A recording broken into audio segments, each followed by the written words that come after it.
Hello friends, guidance of job and education എന്ന ഈ ചാനലിലേക്ക് എല്ലാവർക്കും സ്വാഗതം. ഇന്നത്തെ വീഡിയോ എന്നത് നാഷണൽ ഹൈസ്പീഡ് റെയിൽ കോർപ്പറേഷനിലെ 71 മാനേജർ ഒഴിവുകൾ വന്നിട്ടുള്ളതാണ്. ഓക്കെ, ജോബിൻ്റെ ഡീറ്റെയിലേക്ക് പോകുന്നതിന് മുമ്പ് ഈ ചാനൽ നിങ്ങൾ ആദ്യമായി കാണുന്നതെങ്കിൽ ഇതുപോലുള്ള ജോബ് റിലേറ്റഡും എഡ്യൂക്കേഷൻ റിലേറ്റഡുമായിട്ടുള്ള വീഡിയോസ് ലഭിക്കാനായി ഈ ചാനലൊന്ന് സബ്സ്ക്രൈബ് ചെയ്യാനും ലൈക്ക് ചെയ്യാനും ഷെയർ ചെയ്യാനും കമൻറ്റ് ചെയ്യാനും മറക്കരുത്.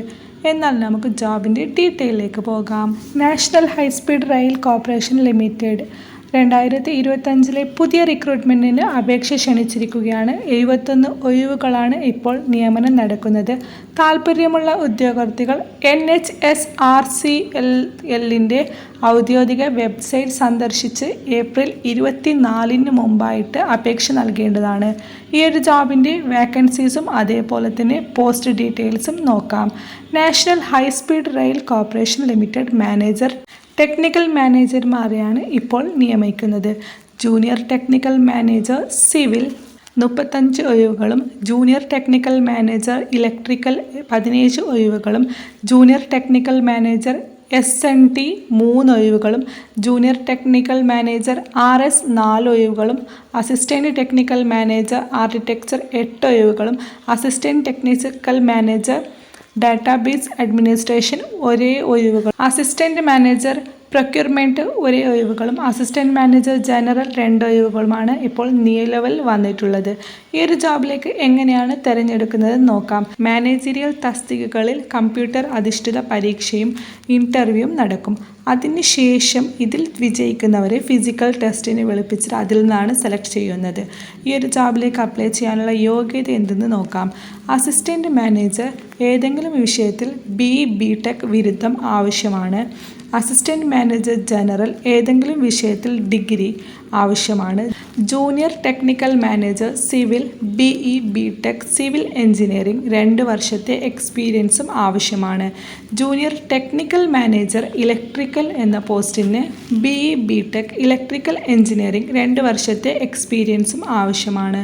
Junior technical manager SNT BTech electronics and communication അതുകൂടാതെ 2 വർഷത്തെ എക്സ്പീരിയൻസും ആവശ്യമാണ്. ജൂനിയർ ടെക്നിക്കൽ മാനേജർ എന്ന പോസ്റ്റിന് BTech ഇലക്ട്രിക്കൽ ആൻഡ് ഇലക്ട്രോണിക്സ് അല്ലെങ്കിൽ ഇലക്ട്രോണിക്സ് ആൻഡ് കമ്മ്യൂണിക്കേഷൻസ് മെക്കാനിക്കൽ ഇവയൊന്നും കൂടാതെ 2 വർഷത്തെ എക്സ്പീരിയൻസും ആവശ്യമാണ്. അസിസ്റ്റൻറ്റ് ടെക്നിക്കൽ മാനേജർ എന്ന പോസ്റ്റിന് ബാച്ചിലർ ഓഫ് ആർക്കിടെക്ചർ ആൻഡ് 4 വർഷത്തെ എക്സ്പീരിയൻസും ആവശ്യമാണ്.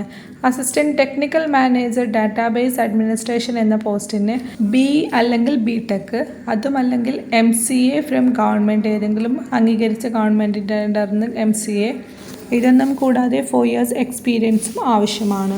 ഈ ഒരു ജോബിലേക്ക് ശമ്പളം എത്രയെന്ന് നോക്കാം. ഇതിലേക്ക് തിരഞ്ഞെടുക്കുന്നവർക്ക് 40,000 രൂപ മുതൽ 1,60,000 രൂപ വരെ ശമ്പളമായി ലഭിക്കുന്നതാണ്. ഇതിലേക്ക് എങ്ങനെ അപേക്ഷ സമർപ്പിക്കാമെന്ന് നോക്കാം. താൽപ്പര്യമുള്ള ഉദ്യോഗാർത്ഥി national high speed rail corporation limited എന്ന വെബ്സൈറ്റ് സന്ദർശിക്കുക. കരിയർ പേജിൽ വിശദമായ വിജ്ഞാപനം നൽകിയിട്ടുണ്ടാകും. അത് കറക്റ്റ് വായിച്ച് മനസ്സിലാക്കിയതിന് ശേഷം അപ്ലൈ ചെയ്യുക. ഇതിൻ്റെ ഒഫീഷ്യൽ നോട്ടിഫിക്കേഷൻ ലിങ്ക് ഞാൻ ഡിസ്ക്രിപ്ഷൻ ബോക്സിൽ ആഡ് ചെയ്യുന്നതാണ്. ആ ഒഫീഷ്യൽ നോട്ടിഫിക്കേഷനിൽ കറക്റ്റ് മാതൃക തന്നിട്ടുണ്ടാകും നമ്മൾ എങ്ങനെ അപ്ലൈ ചെയ്യണമെന്നത്. ഓൺലൈൻ വഴിയായിട്ടാണ് ഇതിലേക്ക് അപ്ലൈ ചെയ്യേണ്ടത്. ഒഫീഷ്യൽ നോട്ടിഫിക്കേഷൻ ഓപ്പൺ ചെയ്താൽ തന്നെ നിങ്ങൾക്ക് അപ്ലൈ ചെയ്യാനുള്ള ലിങ്ക് ലഭിക്കുന്നതാണ്. ഓക്കെ, ഈ ഒരു വീഡിയോ നിങ്ങൾക്ക് ഉപകാരപ്പെടുകയാണെങ്കിൽ ജസ്റ്റ് ഒന്ന് അപ്ലൈ ചെയ്ത് നോക്കുക. അല്ലെങ്കിൽ ആർക്കെങ്കിലും ഉപകാരപ്പെടുന്നവരുണ്ടെങ്കിൽ അവർക്കൊന്ന് ഷെയർ ചെയ്ത് കൊടുക്കുക. താങ്ക്